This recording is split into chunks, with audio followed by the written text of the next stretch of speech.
Please बोलिए। सही समय पर, सही जगह पर, सही आवाज को सुनने में मेरी मदद कर। क्योंकि हम जीवन में 3 चीजें जानते हैं कि अगर मेरे पास में विश्वास है, मैं प्रार्थना में चल रहा हूँ, निरंतर प्रार्थना कर रहा हूँ, तो किसी न किसी समय में उस जगह पे जरूर पहुंचूंगा। कंटिन्यू जब प्रार्थना कर रहा हूँ कि मेरा विश्वास, मेरी जगह और मेरा समय मिल जाएगा। लेकिन ये जो आपको चीजें मिलेगी, ब्लेसिंग्स, ये सिर्फ आपके इंडिविजुअल ब्लेसिंग्स के लिए या फैमिली के लिए है। इससे किसी और की प्रॉस्पेरिटी नहीं जुड़ी हुई है। ये बात को आपको समझना होगा कि परमेश्वर ने जब हमारे शरीर को बनाया, हमें इस दुनिया के अंदर में भेजा, हमारी जिंदगी जीने के लिए भेजा। परमेश्वर ने बोला कि मैंने तेरे को अपने रूप में बनाया है। और जब यीशु मसीह आया तो एक उम्र होने के बाद में, एक समय होने के बाद में, परमेश्वर ने अपना घर छोड़ के, अपनी चीजों को छोड़ के वो दुनिया के लिए जीने लगा। हमें भी वही चीज करनी है कि एक समय, वो कोई भी एज हो, हम जब वहां पहुंचते हैं और रियलाइज होता है कि परमेश्वर, तूने मेरे जीवन को बहुत सारी चीजों से परिपूर्ण कर दिया है। अब मैं चाहता हूं कि मैं लोगों की चमत्कारी करने के लिए, या उसके जीवन में आशीष लाने के लिए, दुष्ट आत्माएं निकालने के लिए, वचन सुनाने के लिए, या मेरे को टंग्स की भी ताकत दे दे, तो मेरे को प्रीचिंग की ताकत दे दे। जो आपको लगता है परमेश्वर से आप मांगे, और परमेश्वर धीरे धीरे आपको मोल्ड करेगा, और आपको अचानक से पता चलेगा कि परमेश्वर आपका इस्तेमाल कहां करने लगा है, दूसरों की भलाई के लिए, दूसरों की जरूरतों को पूरा करने के लिए। क्योंकि मसीह में, यीशु मसीह में हमारे लिए उनकी आशा यही है कि परमेश्वर की बातों को हम सुनाएं, उनके नाम से चंगाई करें, प्रचार करें, लोगों को बताएं कि क्यों यीशु मसीह यहाँ तक आया, हमारे लिए क्या किया और आगे क्या होने वाला है। लेकिन हम अपनी जिंदगी की बातों में इतने उलझे हुए होते हैं कि हम खुद को छोड़ के, खुद की प्रॉब्लम्स को छोड़ के आगे नहीं जा पाते।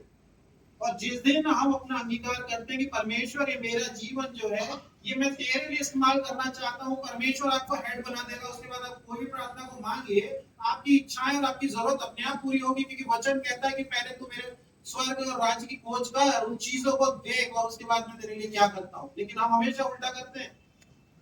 हम परमेश्वर से मांगते रहते हैं कि खुदा ये दे दे तो मैं तुझे ये दे दूं। परमेश्वर से कहिए कि परमेश्वर, मैं तुझे अपना जीवन देता हूँ, तू इस्तेमाल कर।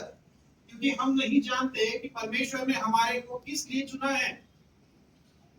तो जब हम नहीं जानते तो हमें पवित्र आत्मा परमेश्वर से मांगनी होगी, क्योंकि पवित्र आत्मा ही आपको वो फल देती है जो आपको लीडर्स बनाते हैं। हमें जीवन में खुश रहना है, आनंद रहना है, ये सारी एक बातें हैं। लेकिन हमको अगर किसी के प्रार्थना करनी है, जब तक आपका मन वैसा नहीं होगा, हम लोगों को बोलेंगे ये चीज ब्रदर हम प्रार्थना करेंगे, और हम भूल जाते हैं, कभी प्रार्थना नहीं करते। और इसलिए फिर पीठ पीछे क्या होता है, परमेश्वर बोलता है कि जैसा तुम करोगे वैसा तुम्हारे लिए होगा। क्योंकि बाइबल समय के लिए गलत तो नहीं हो सकती। मैंने प्रार्थना किसी के लिए नहीं करी है, तो फिर जब मुझे जरूरत होगी मेरे लिए, परमेश्वर एक भी हाथ को खड़ा नहीं करेगा जो मेरे लिए प्रार्थना करे। भले आप सोचते रहिए कि सारा चर्च प्रार्थना कर रहा है, कोई नहीं करेगा। थोड़ा सा सुनने में चीजें अजीब लगती है, लेकिन परमेश्वर की वाणी यही है।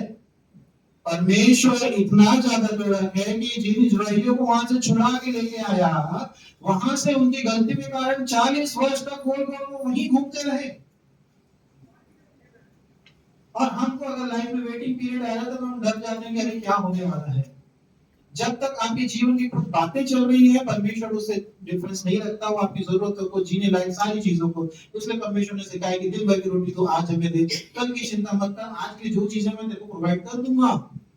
लेकिन अगर तू आने वाली जनरेशन को सुधारना चाहता है, मेरे लिए उस कार्य को करना चाहता है जो यीशु मसीह करने आया था, तो तुम्हें पवित्र आत्मा की जरूरत पड़ेगी। क्योंकि पुनरुत्थान के बाद में, रिजर्वेशन के बाद में, परमेश्वर जब यीशु मसीह जा रहे थे, उन्होंने एक सहायक भेजा, पवित्र आत्मा। तो जब हम विश्वास में चलते हैं, हम प्रार्थना करते हैं, सही समय पर सही जगह पे पहुंचते हैं, तो जो चीज आपको मिलेगी वो आपकी उन्नति के लिए है, उससे दूसरे का कोई फर्क नहीं पड़ने वाला।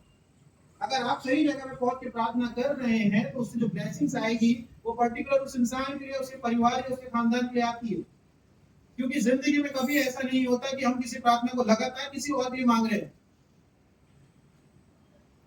जब समय आता है उस मोमेंट में हम प्रार्थना को मांगते हैं। लेकिन ऐसी ही सिर्फ एक चीज होती है, जब हमारे पर्टिकुलर लाइफ के अंदर कोई प्रॉब्लम होता है, हम कंटिन्यू करते, परमेश्वर मेरे बच्चे को पास कर दे, परमेश्वर पास कर दे, परमेश्वर मेरे बच्चे को पास कर दे, नौकरी दिला दे, इसकी शादी हो जाए, अच्छे से बच्चे हो जाए, ये हो जाए, वो जाए, सब चीजें हम करते रहते। लेकिन ऐसा कितनी बार होता है कि जब हम दिन रात जहाँ जा रहे हैं परमेश्वर को बोले परमेश्वर में चर्च की नई बिल्डिंग की जरूरत है तो दे दे, परमेश्वर नई बिल्डिंग की चर्च की जरूरत है मुझे दे दे। ऐसा हम में से कोई एक इंसान भी है जो दिन रात सिर्फ इसी के लिए प्रार्थना करता रहता है? कोई नहीं। जब हमें बोला जाता है चर्च बिल्डिंग की प्रार्थना करें, हम करेंगे, लेकिन हम उससे ज्यादा इंपॉर्टेंस दिन रात किसको देते हैं? हम अपने परिवार में कितनी बार प्रार्थना करते हैं कि परमेश्वर को हमारे चर्च की बिल्डिंग दे दे? कोई नहीं करता। या एक या दो लोग आपको मिलेंगे जो प्रार्थना करेंगे। तो क्यों वहां तक वो बात नहीं पहुंच पाती? क्योंकि हमारे मन हमारे से जुड़े हुए हैं, दूसरों से नहीं। तो अगर हमें उस प्रार्थना को, उस बुलाहट की तरफ जाना है और आप चाहते हो कि मेरा जीवन वेस्ट ना हो जाए, उन लोगों के जैसे जो बाहर खड़े हुए हैं वो परमेश्वर को नहीं जानते, हम भी परमेश्वर को नहीं जानते। क्योंकि जब भी हम मांगते हैं तो हम प्रार्थनाओं में बहुत सारी चीजों को बोलते हैं और सिर्फ अपने ही हम बोलते रहते हैं। हम कभी ये नहीं बोलते कि परमेश्वर तू मेरे जीवन का इस्तेमाल कर ताकि मेरे द्वारा तेरे जीवन की और तेरे यीशु नाम की बड़ाई हो सके। मैं घटूं और तू बढ़े परमेश्वर। जब हम बाइबल को अपने हाथों में इस तरीके से रखते हैं, जब हम बाइबल को इस तरीके से हाथों में रखते हैं तो ये हमें क्या दिखाई देता है?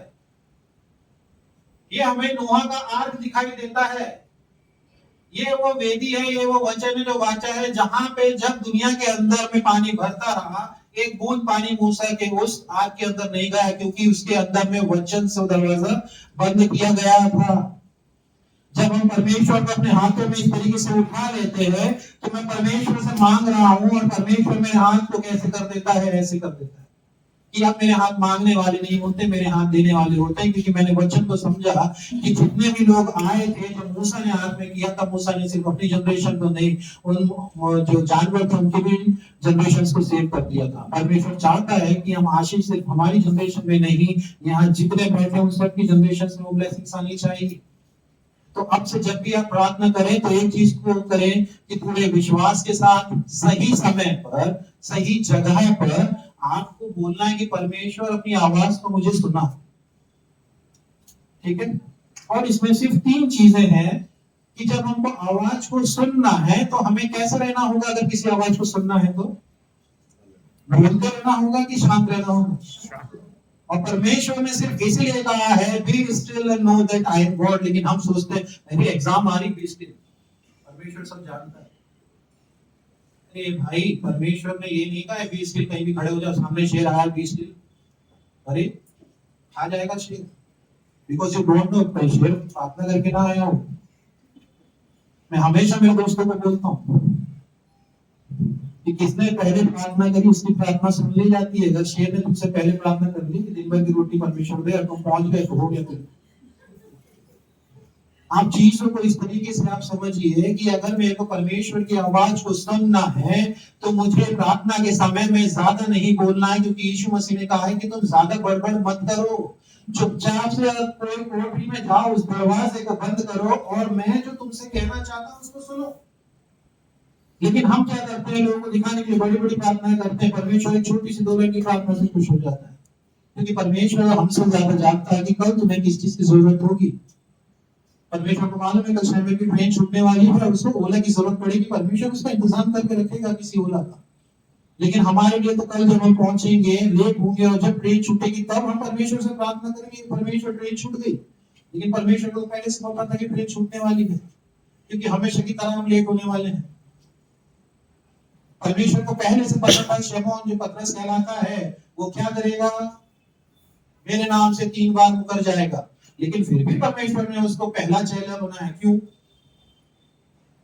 परमेश्वर को पता था कि दाऊद आगे क्या करने वाला है, फिर भी परमेश्वर ने बोला तू मेरे दिल के बहुत अजीज है, तू मेरे दिल के बहुत करीब है। परमेश्वर को मालूम था कि अब्राहम क्या चीज करेगा, वहां से दूसरी जाति निकल जाएगी, लेकिन फिर भी परमेश्वर ने क्या उसको छोड़ा? उसको विश्वास के पिता का नाम दिया। परमेश्वर हमारी खामियों को जानता है। यहूदा स्टोरी पकड़ाने वाला है, फिर भी परमेश्वर ने उसको अपने 12 चेलों में स्थान दिया, क्योंकि परमेश्वर आगे क्या होने वाला है उन चीजों को डिफाइन नहीं करता। परमेश्वर जो होने वाला उन चीजों को देखता है और आगे आपका मन परिवर्तित होगा कि नहीं, क्योंकि परमेश्वर हमेशा बोलता है मैं तुम्हारे कार्यों को नहीं, तुम्हारे हार्ट को, तुम्हारे मन को देखता हूं कि तुम्हारे मन कैसे हैं। अगर तुम मन में अच्छे और गलत कार्य भी कर रहे तुम्हारे पाप क्षमा करते जाएंगे, क्योंकि बड़े बड़े लोगों के पाप क्षमा होंगे। लेकिन हमें सिर्फ बताया गया कि नहीं ग्रेस है, ठीक है, हमारे पास में ग्रेस है, हमारे पास में होप है, हमारे पास में सब कुछ। इसका मतलब ये नहीं कि हम बैक टू बैक गलत काम करें। वो आशीष हमारे लिए तब फलेगी जब हम इस बाइबल के हिसाब से चलेंगे, इस बाइबल को अपने हिसाब से नहीं चलाएंगे। इस समय आने पे मैं सिर्फ वही चीज को पोर्शन को पढ़ रहा हूँ जिसे मैं जानता हूँ, मालूम है, जिसमें ब्लेसिंग्स लिखी है, अभी उसको भी पढ़ लो जिसमें कर्स लिखा है, तो आपको समझ में आ जाएगा कि जो वचन, जो हाथ, जो मुंह आपको आशीष करते हैं, उन्हीं मुंह से आप दूसरों की बुराई भी करते हैं, आप दूसरों को श्राप भी देते हो, गलत बातें भी बोलते हैं और गलत अंगीकार भी करते हैं। मेरे साथ तो कभी नहीं हो सकता, मेरा बच्चा आगे नहीं पढ़ सकता, अरे मेरे को कभी नौकरी नहीं मिलेगी, अरे यार मेरी हालत ऐसी है, मैं तो हमेशा ऐसी तकलीफ में रहती हूँ, कई सालों से चल रहा है मेरे साथ ऐसी चल रहा है। ऐसे बहुत सारी एक्सवाइजेड चीजें। अगर हम इस मुंह का यूज कर रहे हैं अच्छी चीजों के लिए, ब्लेसिंग्स के लिए, तो उसको वहां तक रहने दीजिए। उसके बाद गलत मत कीजिए, चुप हो जाइए। नहीं समझ में आता ना, ठीक है, कोई बात नहीं है, चुप हो जाइए, क्योंकि हर चीज आपके समझ में आए ऐसा कोई जरूरी नहीं है। इस दुनिया में मैं शामिल इतना इंपॉर्टेंट नहीं है कि हर एक के जीवन में वो बातों को समझे। परमेश्वर ने कुछ एक लिमिटेड जगह तक मुझे रखा हुआ है, और अगर किसी को उस लिमिटेड चीज तक मेरी जरूरत पड़ती तो परमेश्वर लेके आता है, मैं उसकी हेल्प करता हूं। मैं हर एक जगह पर कूद नहीं जाता हेल्प करने के लिए, तो आता है नहीं आता, लेकिन मैं चीजों में मदद करने की कोशिश कर रहा हूँ। नहीं, परमेश्वर नहीं चाहता वो चीजों को वैसा करो, नहीं तो परमेश्वर हम सबको एक ही सांचे में डाल के एक जैसा बना देता। अलग अलग समय में हमको दुनिया में नहीं भेजता, अलग अलग पर्पस को पूरा करने के लिए। तो अगर हमें परमेश्वर की आवाज सुननी है तो सबसे पहले हमें क्या करना होगा? चुप रहना होगा, बड़ नहीं करना होगा, शांत रहिए। जब हम शांत रहेंगे, स्थिर रहेंगे आत्मा के अंदर, तब परमेश्वर की आवाज हमें सुनाई आएगी कि परमेश्वर तू क्या कहना चाहता है।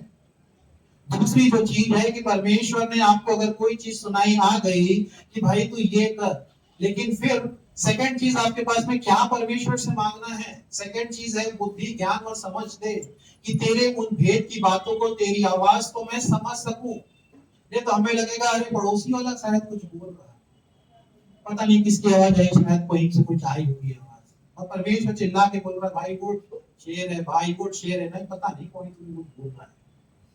क्योंकि अगर हम चीजों को चाहते हैं कि हम परमेश्वर की आवाज को सुने, तो सुलेमान बादशाह ने क्या किया था? अपने किंगशिप की जर्नी को चालू करने से पहले भले ही स्वप्न में सही, लेकिन जैसे उसको मौका मिला उसने बुद्धि, ज्ञान और समझ को मांगा।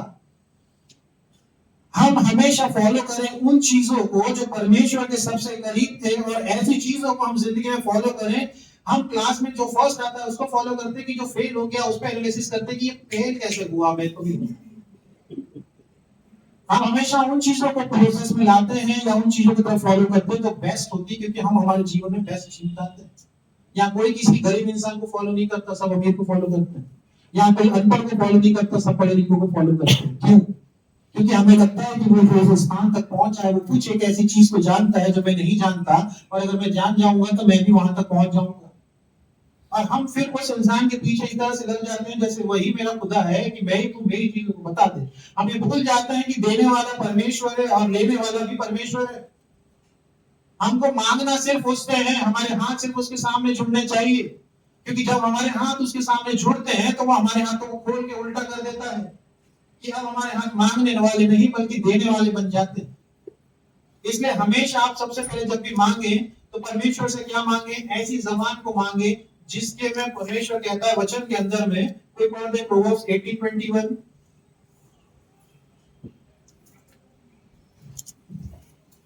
Proverbs 18:21। Death and life are in the power of the tongue, and those who love it will eat its fruit. जीव के वश में मृत्यु और जीवन दोनों है, और जो जैसा उसका इस्तेमाल करेगा वैसा फल पाएगा। हम परमेश्वर से प्रार्थना करते हैं हमारी जबान के, अगर हम जबान काट दी जाए तो क्या हम प्रार्थना कर पाएंगे? हम प्रार्थना नहीं कर पाएंगे, हम भूखे हो जाएंगे, बोल नहीं पाएंगे। तो हमारे बोलने में सबसे ज्यादा जो इंपॉर्टेंट चीज है वो है हमारी जीभ। और सुलेमान बादशाह वहां पे लिखता है कि तुम्हारे जीवन में जो जीव है वो तुम्हारे लिए जीवन या किसी और के जीवन या मृत्यु का कारण बन सकती है। तो अपनी जबान को थोड़ा सा संभाल लो, क्योंकि जो तुम जबान से यूज करोगे वो कोई भी क्यों ना हो वो उसका प्रतिफल पाएगा। अगर अच्छा यूज करोगे तो अच्छा होगा, बुरा यूज करोगे तो बुरा होगा। ये इसलिए है क्योंकि वचन जॉन 1:1 में कहा गया, आदि में वचन था, वचन परमेश्वर के साथ था, वचन ही परमेश्वर था। तो जब परमेश्वर ने हमें अपनी ही रचना में बनाया तो हमें भी वही ताकत दी जो परमेश्वर के वचन में था। हम भी किसी और के जीवन को या अपने जीवन को बना सकते हैं या बर्बाद कर सकते हैं। परमेश्वर ने कहा ये चीजों को बन जा, वैसे ही एक पिता ने अपने परिवार में कहा तू ये बन जा, और सारी चीजें उसने दे दी। लेकिन फिर परमेश्वर ने देखा सब चीजें गलत चल रही है, परमेश्वर ने वहां से रोक दिया। वैसे जब पिता ने देखा कि बेटा एग्जाम में पास नहीं हो रहा है, वो सारी चीजों को रोक देता है, टीवी देखना बंद कर देता है, घूमना बंद कर देता है, पैसे देना बंद कर देता है। दोनों में बहुत छोटा डिफरेंस है, लेकिन परमेश्वर ने हम लोगों को, हम इंसानों को सारी चीजें दी है जो उनके पास थी। उन्होंने सिर्फ हमारे को उनके जैसा नहीं बनाया, उनकी जैसी जबान भी दी है कि जैसे परमेश्वर हमारे जीवन में आशीष लाता है, हम भी किसी के जीवन में ब्लेसिंग्स देके आशीष ला सकते हैं, या गलत बाइबल बता के हम उसके जीवन में कर्स ला सकते हैं। और इसलिए कहा गया है कि बहुत तेरे आप में से शिक्षक ना बने, क्योंकि गलती से अगर हमने वचन को उल्टा सीधा सिखा दिया तो फिर जो उसकी ताड़ना होगी आम लोगों से ज्यादा सिखाने वालों के ज्यादा कठिन होगी, क्योंकि तेरे कारण वो वंश, वो परिवार, वो कलीसिया बर्बाद हो जाएगी। तो पहली चीज है हमारे को कि चुप रहे कि परमेश्वर की बातों को सुनना है। सेकंड चीज है हमारे को कि बुद्धि, ज्ञान और समझ की बातों को मांगना है। और तीसरी चीज है हमारे लिए पवित्र आत्मा, क्योंकि जब आपके पास में स्पिरिचुअल गिफ्ट्स आएंगी, पवित्र आत्मा के तोहफे आएंगे, तभी आप लोगों के लिए चंगाई कर सकोगे, तभी आप क्या कर सकोगे, परमेश्वर में दूसरों के तुम प्रार्थना कर सकोगे, तुम वचन को सुना सकोगे, अन्य भाषा को बोल सकोगे, परमेश्वर की जो भेद की बातें हैं, प्रोफेसी है, वो सब आप कर सकोगे। क्योंकि नॉर्मल प्रेयर करने से आपके जीवन में सारी में से कोई भी एक चीज कभी नहीं आने वाली, चाहे हम 70 साल के या 100 साल के क्यों ना हो जाए प्रार्थना करने में। हर एक चीज के लिए हर एक चीज निर्धारित करी हुई है कि अगर तुम इन कार्यों को करोगे, मेरे पीछे चलोगे, और फिर मेरे जैसा अगर बनना चाहते हो तो उसके जैसे आपको अपने आप को ओपन करना पड़ेगा। और इन चीजों को मैं आपको एक ऐसे एग्जाम्पल के द्वारा समझाता हूं, जो पास्टर साहब भी पिछले 2-3 हफ्ते से उस एग्जाम्पल को लेके सिखा रहे हैं और चल रहे हैं। क्या कोई बता सकता है कि यीशु मसीह का सबसे पहला चेला कौन था? कौन था सबसे पहला चेला? 12 चेलों में से पहला चेले का नाम क्या था? जी, साइमन पीटर। पहला चेला शमौन, जो पतरस कहलाता है हिंदी में, ठीक है। 12 चेलाओं में से पहले चेले का नाम था शमौन, शमौन पतरस। परमेश्वर ने सबसे पहले उसको कहा था मेरे पीछे हो जाओ। अब ऐसी क्या बात थी, वो ऐसा क्या इंसिडेंट था कि ये जो तीनों चीजें मैं कह रहा हूं आपसे, कि पूरे विश्वास के साथ सही समय पर सही जगह पे अगर आपको परमेश्वर की आवाज सुनाई देगी तो आप हेड बन जाओगे, आप टेल नहीं रहोगे, आप फॉलोअर नहीं रहोगे, आपके पीछे लोग फॉलो करने लगेंगे। क्यों? क्योंकि ऐसा कुछ शमौन पतरस के साथ, साइमन पीटर के साथ में हुआ बाइबल के अंदर में। आप में से कौन इन चीजों को जानता है कि पवित्र आत्मा कब हम आम लोगों को मिली, संसार के मिली? कब मिली? परमेश्वर के पुनरुत्थान से पहले, मृत्यु से पहले, या मृत्यु से जी उठने के बाद? कब दिया था? बाद में। जब यीशु मसीह ऊपर जाने वाले थे तब परमेश्वर ने कहा कि मैं तो जाता हूं, लेकिन तेरे लिए एक ऐसा सहायक छोड़ के जाता हूं जो तेरे लिए प्रार्थना किया करेगा। तू अगर कमजोर है, नहीं जानता कि क्या प्रार्थना करना है, पवित्र आत्मा तुझ में आके तेरे लिए और जिसके लिए जरूरत है उसके लिए प्रार्थना करेगी। रोमन्स 8:26-27, रोमन्स 8:26-27 कोई पढ़ते? Same way, the scripture helps us in our weakness. We do not know what we ought to pray for, but the Spirit Himself intercedes for us through wordless groans. And He who searches our hearts knows the mind of the Spirit, because the Spirit intercedes for God's people in accordance with the will of God. यहाँ पे कहा गया है, इसी तरह पवित्र आत्मा भी हमारी कमजोरी में हमारे लिए मदद करता है। हम नहीं जानते कि कैसे प्रार्थना करनी चाहिए, लेकिन पवित्र आत्मा हमारे लिए प्रार्थना करता है।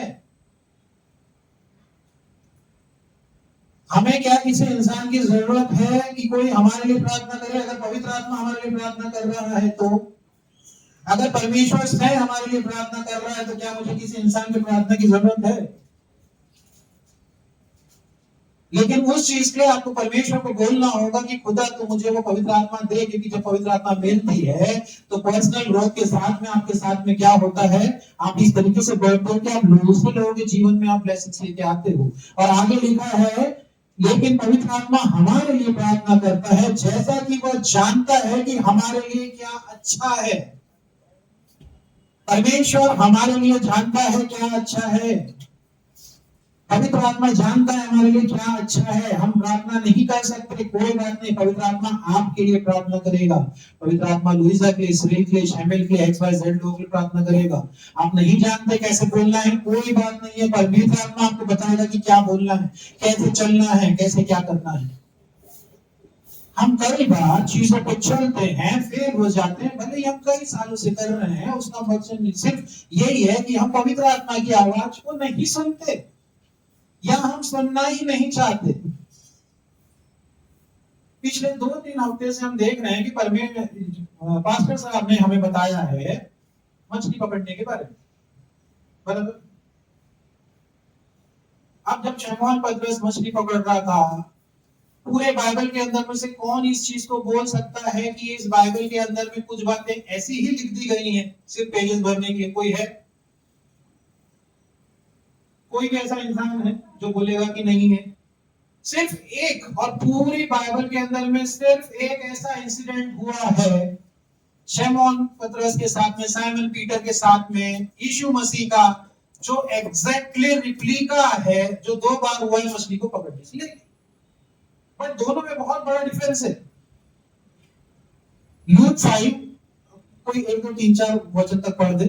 लूका 1 और 2, 3, 4 वचन पढ़ ले। लूक 5, 1, 2, 3, 4 या 5 तक कुछ, क्योंकि लंबा पैसेज है तो बस खाली बस उसकी स्टार्टिंग रीड कर लीजिए। लूक 5।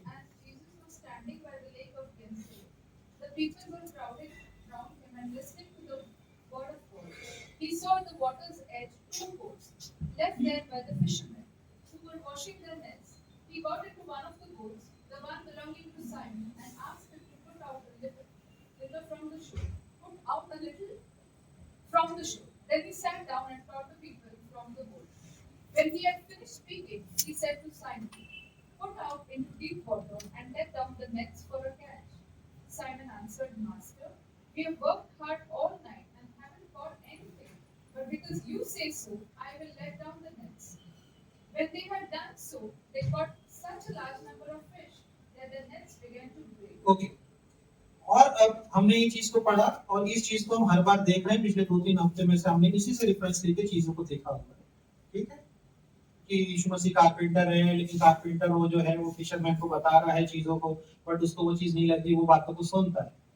और इसका ही अगर हम एक सेकंड वर्जन पढ़ते हैं, एग्जैक्टली एक ऐसा रिप्लिका पढ़ते हैं जो जरूरी नहीं था लेकिन बताया गया है, और अगर बताया गया तो उसकी कोई वैल्यू है।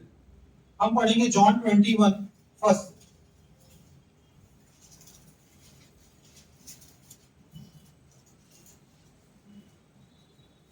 Afterwards, Jesus appeared again to his disciples by the Sea of Galilee. It happened this way: Simon Peter, Thomas, Nathanael from Cana in Galilee, the sons of Zebedee, and 2 other disciples were together. "I'm going out to fish," Simon Peter told them, and they said, "We'll go with you." So they went out and got into the boat, but that night they caught nothing. Early in the morning, Jesus stood on the shore, but the disciples did not realize that it was Jesus. He called out to them, "Friends, haven't you any fish?" "No," they answered. He said, "Throw your net on the right side of the boat and you will find some." When they did, they were unable to haul the net in because of the large number of fish. Then the disciple whom Jesus loved said to Peter, "It is the Lord." As soon as Simon Peter heard him say, "It is the Lord," he wrapped his outer garment around him and jumped into the water. The other disciples followed in the boat, towing the net full of fish, for they were not far from shore, about 100 meters. दोनों चीजें same है, दोनों जगह में Simon और Peter और यीशु मसीह मौजूद है। बस फर्क इतना है कि एक जो इंसिडेंट हो रहा है वो यीशु मसीह के जीवन काल में हो रहा है, और सेकंड जो इंसिडेंट हो रहा है वो उनके मृत्यु होने के बाद, रिजरेक्शन होने के बाद में इंसिडेंट हुआ। पहले इंसिडेंट के अंदर में जब यीशु मसीह के लिए जब ये चीज हो रही है, परमेश्वर क्या है, बॉडी के रूप में यहाँ पे मौजूद है शमौन पतरस के सामने। और सेकंड इंसिडेंट में जब हमने जॉन में पढ़ा है, यीशु मसीह वहां मौजूद है लेकिन पवित्र आत्मा के रूप में। दोनों चीजें सेम है, चुनने वाला भी सेम है और जो चुना गया वो भी सेम है। अब यहाँ थोड़ी सी देर को आप अपने आप को रख लीजिए, क्योंकि अगर यहाँ मछली, जाल और ये सब का रेफरेंस दिया तो ये फिशरमैन के लिए नहीं होती चीजें, ये आमतौर पर क्रिस्तान में इसलिए हमारे जीवन में आती है कि हम अपने जीवन के अनुभव को उसके अंदर रख के देख सकें कि अगर मैं उस परिस्थिति में, सिचुएशन में होता तो मैं क्या करता। अब यहाँ पे बताया गया है कि गनेसरेत के पास में क्या होता है, यीशु मसीह प्रचार कर रहा है, लोगों को वचन सुना रहा है, चंगाइयां कर रहा है, बता रहा है, सब चीजें कर रहा है। और साइमन पीटर वहां पे क्या कर रहा है, अपने दोस्त के साथ में नाव में जाल धो रहा है, वो वचन नहीं सुन रहा है। आप समझ रहे हैं? लेकिन वो वहां मौजूद है जहां परमेश्वर मौजूद है, जहां परमेश्वर का वचन मौजूद है। वो परमेश्वर के पास जाके नहीं कह रहा कि खुदा मैं रात भर मछलियां को पकड़ने की कोशिश कर रहा था और एक भी नहीं पकड़ी। वो रात भर मछली पकड़ने के बाद में भी फ्रस्ट्रेटेड हो गया, लेकिन वो क्या कर रहा है, उसका जो काम है जाल का, उसको वो साफ सफाई कर रहा है, फ्रस्ट्रेटेड नहीं हो रहा वो चीजों को, क्योंकि परमेश्वर ने उसको निर्धारित किया था मछली पकड़ने के लिए। तो वो अपनी आयु से क्या करता हुआ आया था, मछली को पकड़ रहा था। लेकिन कुछ ऐसी चीजें आ रही थी, वो सालों से मछली पकड़ने वाला था, लेकिन कई बार वो मछलियां नहीं पकड़ सकता था। लेकिन उसकी एक खुशनसीबी थी कि जहां परमेश्वर का वचन मौजूद था, वहां पे उस समय वो भी मौजूद था। और जब परमेश्वर ने, यीशु मसीह ने जब देखा वचन सुनाते सुनाते कि अरे दो नाव खड़ी है, तो परमेश्वर ने वो दोनों नाव वालों को नहीं बुलाया। परमेश्वर क्या किया, यीशु मसीह जाके सिमोन पीटर की शिप पे चढ़ जाते हैं। जब आप चर्च के अंदर आते हैं, परमेश्वर की संगति में रहते हैं और वो बंदा देखता है कि संगति हो रही है, ये अकेले अपना काम कर रहा है, कुछ ना कुछ जरूरी है। परमेश्वर ने अगर सोचा कि XYZ की जिंदगी मुझे काम करना है, तो परमेश्वर आपकी जिंदगी में आ जाएगा। परमेश्वर कहता है कि दो लोग खड़े होंगे और एक उठा लिया जाएगा। ऐसे ही यहाँ पे दो मछुआरे, दो शिप्स खड़ी थी, लेकिन यीशु मसीह एक ही नाव में चढ़ता है और कहता है कि थोड़ा सा दूर मुझे तू ले चल। और यीशु मसीह फिर क्या करता है, नाव में शांति से बैठ के फिर से वचन सुनाने लगता है। इसका यह अर्थ है कि जब परमेश्वर हमारे जीवन में आया, हमने जब परमेश्वर को ग्रहण किया, बाइबल को ग्रहण किया, तो हम अपने वचन में आगे बढ़ने लगे, हम बाइबल को पढ़ने लगे। और जैसे ही हम हमारा जीवन परमेश्वर के लिए थोड़ा सा आगे बढ़ाते हैं, थोड़ी नाव को आगे करते हैं, वचन हमें क्या सिखाता है कि तुझे जिस चीज की जरूरत है मैं तुझे जरूर दूंगा। और जैसे ही वचन खत्म होता है, यीशु मसीह साइमन पीटर को बोलते हैं कि गहरे पानी में ले चल। कहीं नहीं लिखा कि शमौन पतरस ने, साइमन पीटर ने यीशु मसीह से कहा हो कि हम तो नहीं पकड़ पाए थे, ऐसा था वैसा था। उसने कुछ भी नहीं बोला। यीशु मसीह ने डायरेक्टली उसे कहा कि गहरे पानी में ले चल। क्योंकि परमेश्वर का जब वचन हमारे जीवन में आता है, परमेश्वर हमें क्या बताता है कि मेरी कल्पनाएं तुम्हारे जीवन पे कैसी है, प्रॉस्पर। तुम्हें किस चीज की जरूरत है, तुमसे पहले, तुम्हारे माता के गर्भ में आने से पहले मैंने रचा है। मैं जानता हूं कि कल तुम्हें ओला की जरूरत पड़ने वाली है, ट्रेन छूटने वाली है। और हम सोचते हैं आज मैंने प्रार्थना किया है, ट्रेन छूटी, मुझे ओला मिल गई, लेकिन उसका इंतजाम परमेश्वर ने पहले कर दिया था। जब वो नाव में गहरे पानी में जाता है, तब जब वो बोलता है परमेश्वर, यीशु मसीह उसको बोलता है कि अब तू जान डाल, तो तेरी जीवन की जो भी सारी समस्या है वो दूर हो जाएगी। और उस समय साइमन पीटर की एक ही प्रॉब्लम थी, उसे भूख लग रही थी, मछली पकड़ना था, मछली नहीं थी। और जब वो जान डालता है तो क्या होता है, इतनी सारी चीजें आ जाती है उसके जीवन के अंदर में कि वो आश्चर्यचकित हो जाता है, वो डरने लगता है, पैर में गिर जाता है। जब हम परमेश्वर के साथ चलना चालू करते हैं, हमारे जीवन में इतनी ब्लेसिंग्स आती हैं कि आप गाना गाते हो, धन्यवाद के साथ स्तुति गाऊंगा, योग्यता से बढ़कर तूने मुझे दिया, क्योंकि मैं जानता था मैं इस योग्य नहीं था। मैं तो 2 4 5 मछलियां पकड़ लेता, परमेश्वर तूने इतनी दे दी कि मैं संभाल नहीं पा रहा हूँ। मलाकी यही कहता है कि जब तू 10वां अंश को देगा तो मैं इतना तेरे को दूंगा कि तू संभाल नहीं पाएगा। यहाँ परमेश्वर ने मछलियां इतनी दे दी कि वो 2 नाव संभाल नहीं पा रही थी और डूबने लग रही थी, जबकि उन्होंने कुछ नहीं मांगा था। आप समझ रहे हैं? गहरे पानी का मतलब ये है कि जब हम वचनों में डूब जाते हैं, वचनों को अपनी तरह से अपना लेते हैं, और वो कोई भी चीज हो, चाहे वो दान से जुड़ी हुई चीज हो, चाहे वो आपके जीवन की जुड़ी हुई चीज हो, जब हम दूसरों की उसका उपयोग करने के लिए परमेश्वर हमारे लिए निर्धारित करता है, आपके जीवन में बहुत ब्लेसिंग्स आती हैं, अनएक्सपेक्टेड ब्लेसिंग्स आएगी।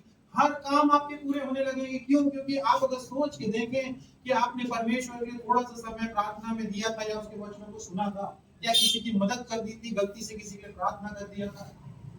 क्योंकि अगर आप अपने मुंह का अंगीकार करेंगे किसी और के लिए कि परमेश्वर उसने प्रार्थना करने बोला है, खुदा तो उसको छू ले, मैं सिर्फ तेरे लिए सिर्फ इतना ही मांग सकता हूँ कि मेरे विश्वास के द्वारा पिता परमेश्वर वो चंगाई मां तक पहुंचे। आपने अपना काम कर दिया, आगे होना नहीं होना है वो खुदा की मर्जी, लेकिन हमें अपना काम करना जरूरी है। हम खाना कितना भी रख लें, कोई आके हमें खिलाएगा क्या? हमें हाथ में करके ऐसा खाना ही पड़ेगा। और ठीक जब यही सिचुएशन कहां पे आई, और जब इस समय में क्या बोला गया उसको, जब वो पैर में गिरता है तब उसको बताया गया कि भाई तू मछलियों को पकड़ता है, मैं तुझे इंसान को पकड़ने वाला बनाऊंगा, तू मेरे पीछे हो ले। और वो पहला डिसाइपल बन गया। वो बेचारे को नहीं मालूम था उस दिन तक कि शाम होते होते मैं क्या बनने वाला हूं, मैं परमेश्वर के राज्य के लिए कितनी बड़ी चीज बनने वाला हूं। वो नॉर्मल तौर में उठा सवेरे, देखा कि क्या हो रहा है, रात भर उस अंधियारे में जब उसके जीवन में वचन नहीं था, वो क्या कर रहा था? मेहनत कर रहा था, सक्सेस नहीं हो रहा था। और जब परमेश्वर उसके बोर्ड में आके बैठता है, बाइबल का वचन जब मेरे जीवन में आता है, मैं उसको समझना चालू करता हूँ। जैसे ही मैं वचन को चालू करता हूँ, हमारे पास भले ही कम विश्वास हो, क्योंकि हमने चंगाई में कई बार देखा है कि वहां कहा गया है कि ईश्वर यीशु मसीह अगर तू चाहता है तो तू मुझे चंगा कर दे। कई जगह पे लिखा हुआ है कि तेरा विश्वास ने तुझे चंगा किया। कई जगह लिखा गया है कि अगर तू चाहता है तो मुझे तू चंगा कर दे। परमेश्वर ने कहा हाँ मैं चाहता हूँ। तो आप चिंता ना करें, अगर परमेश्वर का वचन आपके जीवन के अंदर में मौजूद है, वो कोई भी ऐसी चीज नहीं है जो आपके जीवन में इनकम्प्लीट होगी। बस यही आपकी रिक्वायरमेंट है छोटी सी, कि आपको क्या करना होगा, उस पवित्र जगह, उस पवित्र स्थान में जहाँ परमेश्वर का वचन सुनाई जाता है मौजूद रहना होगा। परमेश्वर की आवाज को आपको सुनना होगा। जब परमेश्वर की आवाज सुन के आपको कहेगी कि गहरे पानी में ले चल, इस वचन को पढ़ ले, आज इस वचन से थोड़ा सा तू प्रार्थना कर ले, तो वो चीजें आपके लिए प्रॉस्पेरिटी लेके आएगी। और जब सेकंड चीज यही होती है, और इस जो पहला जो हो रहा है इंसिडेंट, और जो नेक्स्ट इंसिडेंट होता है, करीब करीब 3 साल हो गए परमेश्वर ने 3 साल तक सेवा किया। फिर उसके बाद में क्या हो गया, फिर उसको चढ़ा दिया गया, तीसरे दिन मृत्यु में से जी उठा। और जब यीशु मसीह अब आ रहे हैं घूमते हुए, और सेम उसी बंदे के पास फिर से आते हैं। अब वो शारीरिक रूप में नहीं है, वो आत्मिक रूप में है। शमौन पतरस पहचानता ही नहीं कि भाई देखो शैमुएल आपके सामने में खड़ा है, और मैं फिर से कभी आपके पास आज और अब नहीं पहचानूं, ये कैसी चीज होगी?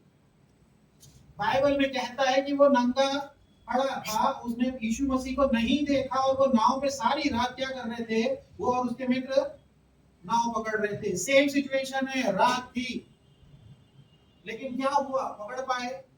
परमेश्वर को जब हम फॉलो कर रहे थे, फिर भी क्या उसने मछली पकड़ा? वहां लिखा है कि मछली एक भी नहीं पकड़ी गई। और भोर को अर्ली मॉर्निंग में यीशु मसीह वहां पहुंचते हैं और बोलते हैं कि क्या तुम्हारे पास कुछ खाने को है? परमेश्वर क्या एक्सपेक्ट कर रहे थे उनसे? वचन का, कि जो वचन यीशु मसीह उनको 3 साल तक सिखाते रहे, अपने पीछे लोगों को चलाते रहे कि कैसे वचन सुनाना है, चंगाई करनी है। लेकिन जैसे ही यीशु मसीह उनके पास से दूर हुए, वो सारी चीजों के पास से क्या हो गई? यीशु मसीह जानते थे कि 3 बार वो मेरे अंगीकार क्या करेगा, मुकर जाएगा। वो 3 बार मना कर देगा कि मैं यीशु मसीह को नहीं जानता। और सबसे बड़ा उसमें दावा करने वाला यही एक बंदा था जो बोलता था कि परमेश्वर मेरे से ज्यादा तेरे को कोई और प्यार नहीं कर सकता। तो फिर क्या होता है, जब ये उस वाटर के अंदर में होते हैं, तो क्या लिखा गया वहां पे? एक आवाज आती है, राइट हैंड में जाल डाल। कौन सी आवाज आती है? कि सीधे हाथ में तू जाल। अब उसको आवाज को सुनते हैं, राइट हैंड में बिना किसी शक के क्या करते हैं, जाल डालते हैं। तो 153 बड़ी बड़ी मछलियों को वो पकड़े। और जैसे ही वो पकड़ते हैं उनको रियलाइज होता है वो सेम इंसिडेंट जो वहां हुआ था कि अरे ये तो यीशु मसीह है। और शमौन जैसे दिखता है यीशु मसीह है, तुरंत लंगोटी और अपना गमछा बांधकर पानी में कूद गया। डिफरेंस क्या है? डिफरेंस दोनों जगह में ये है कि वहां दिन का समय था, वहां वचन का अंधकार था, फिर परमेश्वर उसके जीवन में आया और प्रॉस्पेरिटी आई। फिर परमेश्वर में हम 3 साल तक चलते चले गए। ये ड्यूरेशन कुछ भी हो सकता है, चाहे वचन में आप 10 साल 20 साल 40 साल 50 साल जो चल रहे हैं, लेकिन जब परमेश्वर की आवाज आपके पास में आएगी तो आपको उस आवाज को सुनना है कि सीधे हाथ में डालना है कि लेफ्ट हैंड में डालना है। अगर आप चाहते हैं कि आपके जीवन का इस्तेमाल दूसरे कार्यों के लिए हो, क्योंकि एक बार मैं मेरे लिए मछली पकड़ चुका था और उस समय जब पहली बार मछली पकड़ेगा यीशु मसीह ने उससे नहीं कहा कि तू खाना बना, मैं तेरे साथ खाना खाऊंगा। लेकिन सेकेंड इंसिडेंट में आप जाके पढ़िएगा, उसमें अंदर में लिखा है यीशु मसीह ने कहा है कि मेरे खाने के लिए तुम कुछ ले आओ, क्योंकि ये जरूरी था। क्यों? क्योंकि अब जो वो बातें कहने वाला था 3 चीजें शमौन के साथ में, वही इंपॉर्टेंट थी। और वो कौन सी 3 बातें हैं खाना खाने के बाद में जो यीशु मसीह कहते हैं? यीशु मसीह शमौन पतरस से कहते हैं कि क्या तू मुझसे प्यार करता है? वो कहता है कि हाँ प्रभु मैं तुझसे प्यार करता हूँ। परमेश्वर कहता है फीड माय लैम्ब, मेरे मेमनों को चरा। फिर से पूछता है सेकंड वर्स के अंदर में, क्या तू मुझसे प्यार करता है? वो बोलता है हाँ प्रभु मैं प्यार करता हूँ। वो बोलता है प्रोटेक्ट माय शीप, मेरी भेड़ों की रक्षा कर। फिर वो पूछता है वापस, शमौन पतरस क्या तू मुझसे प्यार करता है? अब वो थोड़ा सा बोला, मैं बता तो चुका हूँ that I love you so much. तो बोलता है जा मेरी भेड़ों को चरा। ये वो जो 3 अंगीकार वहां किए गए थे, जब उसने 3 बार उतरा था, इसलिए परमेश्वर ने फिर से यहाँ 3 बार उस इंसिडेंट को रिपीट किया। जब उसने 3 बार इनकार किया था कि मैं परमेश्वर को नहीं जानता, वो 3 बार यहाँ उसने इकरार कराया और कहा कि अब तू उस लायक बन चुका है, भले तू मेरा निग्लेक्ट कर दिया था, लेकिन अब तू उस लायक बन चुका है कि मेमनों को तू सिखा, भेड़ों की तू रक्षा कर और भेड़ों को तू प्रोटेक्ट कर। ये वो वेसल है जो हम दूसरों के लिए उपयोग में लेके आने वाले हैं। ठीक है, और आइज़ाया 30:21 कोई पढ़े और हम खत्म करेंगे। आइज़ाया 30:21। And whenever you turn to the right or to the left, your ears will hear this command behind you. This is the way, walk in it. ठीक, यहाँ वचन कहता है और जब कभी तुम दाहिनी या बाईं ओर मुड़ने लगो तब तुम्हारे पीछे से एक वचन सुनाई देगा जो तुम्हारे कानों में कहेगा हाँ ये सही स्थान है, ये सही मार्ग है, इस पर चलो। और सिर्फ इस चीज को सुनने के लिए हमें क्या रहना है? शांत रहना जरूरी है। क्योंकि जब हम चीजों को सुनते हैं, जब यहाँ पे हम देख रहे हैं सिमोन पीटर बहुत शांत था, यीशु मसीह ने धीरे से कहा राइट हैंड में जाल डालो, तो राइट हैंड के अंदर में जाल डाल दिया गया। अगर वो हबड़ करते रहते कि खाना मंगाई नहीं कहीं भी करते थे, तो वो इस बात से उस आशीष से वंचित रह जाते। हमें जब परमेश्वर की बातों को सुनना है, क्योंकि अगर मैं कार चला रहा हूँ और कार सीधी जा रही है तो मुझे फिर कोई जरूरत नहीं है कि मैं इधर कुछ भी पूछूं। लेकिन अगर सामने में ऐसा टर्न आ रहा है कि 2 जगह रास्ते हैं, तो फिर मैं परमेश्वर से पूछता हूँ कि खुदा मैं जिस जीवन में चल रहा था उसमें तूने 2 मोड़ लाया है, मैं क्या करूं? इस कंपनी को ज्वाइन करूं कि नहीं करूं नौकरी के लिए? मैं मेरे बेटे को इस तरफ में डालूं कि नहीं डालूं कि इस जगह में अगर जाएगा तो आगे उसको अच्छी जॉब मिलेगी? परमेश्वर इस जगह में जाऊंगा तो मेरे जीवन भलाई के लिए है, इस जगह में जाऊंगा तो मेरे जीवन के लिए क्या है? जब ऐसी कोई परिस्थितियां आती हैं, आप अपने प्रार्थनाओं में एकदम शांत रहेंगे और शांत रह के परमेश्वर से पूछेंगे कि खुदा तो अपने वचन को मुझे बता, और मैं उसे बड़े ध्यान से सुनता हूँ। परमेश्वर आपको क्लियरली बता देगा कि किस रास्ते में जाना है। आपको किसी इंसान की जरूरत नहीं है पूछने की या प्रार्थना करने के लिए, क्योंकि ये बाइबल क्लियरली बताता है कि पवित्र आत्मा हमारे खुद के लिए प्रार्थना करती है। जब हम नहीं करते तो पवित्र आत्मा की आप क्लेम करें अपने जीवन में, और जब हम प्रार्थना करें और ऐसी कोई डिसीजंस आए लाइफ में तो आप शांत रहें। आपको वचन, परमेश्वर का जीवन, पवित्र आत्मा खुद बताएगा कि कौन सी जीवन में आपको चलना है, कौन से मार्ग में चलना है और कहां आपको रुक जाना है। आई प्रार्थना करें। धन्यवाद करते हैं पिता परमेश्वर सारी बातों के लिए खुदा बंदा आपके सानिध्य में आते हैं और धन्यवाद करते हैं पिता परमेश्वर। एक वचन जो खुदा आपने हमें दिया है पिता परमेश्वर, उस वचन पे हम चलते हुए पिता परमेश्वर यहाँ हम अंगीकार करते हैं खुदा कि हमने हमारा जीवन काफी जिया है। जो सारी चीजें आपने हमें दी है पिता परमेश्वर वो हमेशा भरपूरी से दी है पिता परमेश्वर। हमारे मन वचन और कर्म पिता परमेश्वर आपकी आशीष के द्वारा तृप्त है पिता। और हम प्रार्थना करते हैं पिता परमेश्वर कि आप हमारे जीवन को उस वैसल की तरह यूज करें पिता परमेश्वर, जिससे पिता परमेश्वर दूसरे आके जल को पी सके पिता परमेश्वर। हम दूसरों के लिए चंगाइयां पिता परमेश्वर, दूसरों के लिए प्रार्थना कर सके पिता परमेश्वर, दुष्ट आत्माएं निकाल सके पिता परमेश्वर। प्रार्थना मांगते हैं खुदा बंदा कि अच्छी प्रीचिंग कर सके पिता परमेश्वर, वो अच्छा बीज बो सके पिता परमेश्वर, ताकि खुदा बंदा आपकी आत्मा हमारे में होके बात करे पिता।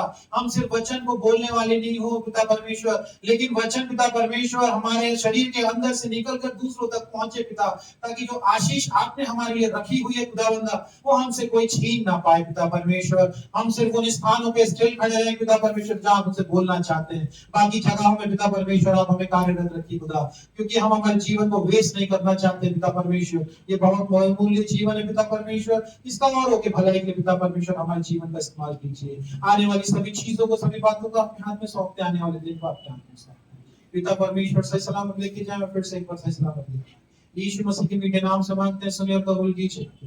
आमीन।